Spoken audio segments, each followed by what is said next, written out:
Welcome to Rock Buzz. What you're about to see is one of the strangest and rarest moments in Black Sabbath history. Yes, we've all seen Sabbath without Ozzy before. Ronnie James Dio rebuilt the entire band with Heaven and Hell and Mob Rules.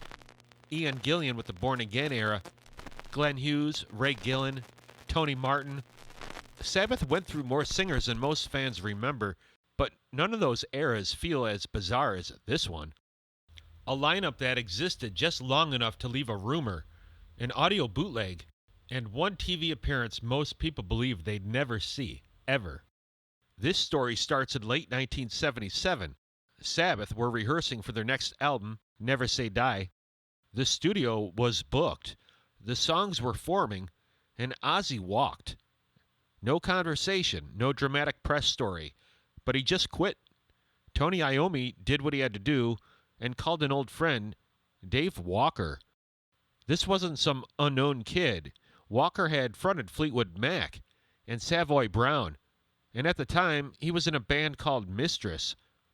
He flew from California to Birmingham, and suddenly you had a completely different Black Sabbath. A bluesier, more traditional sound. It wasn't Dio. It was something entirely separate and way more short-lived. Walker has said in interviews that during this period, he actually ran into Ozzy in a Birmingham pub, and he could tell immediately that Ozzy wasn't fully out of the band. Ozzy didn't look like a guy who had left Black Sabbath forever. He looked and sounded like someone who was still halfway in the band, halfway out, and trying to figure out his life. And Walker wasn't wrong. Ozzy would return just weeks later.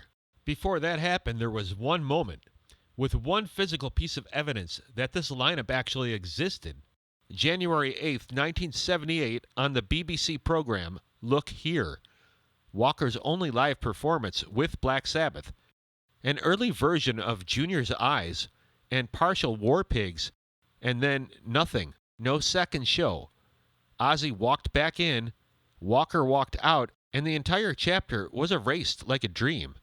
It's actually similar to the story of Tony Iommi joining Jethro Tull in 1968, only to mime along to one TV appearance and never play with them ever again. For decades, fans only had a crappy audio bootleg recording of this. Collectors swore the footage existed, but no one ever saw it.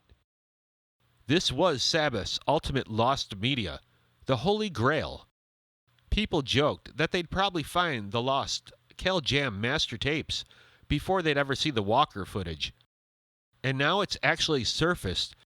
What happened was someone who worked on the original program quietly checked the tape out of the BBC archive decades ago and made a private copy.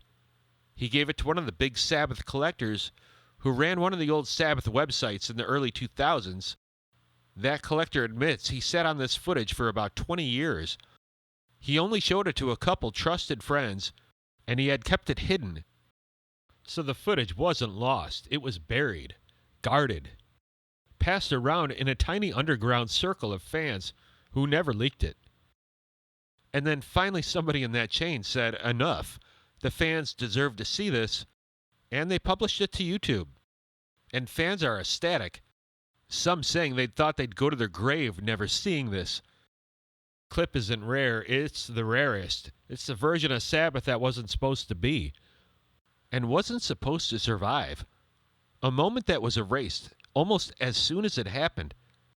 And after nearly 50 years of rumors, whispers, and audio-only proof, the universe finally gave us Black Sabbath in 1978 without Ozzy Osbourne, for one night only.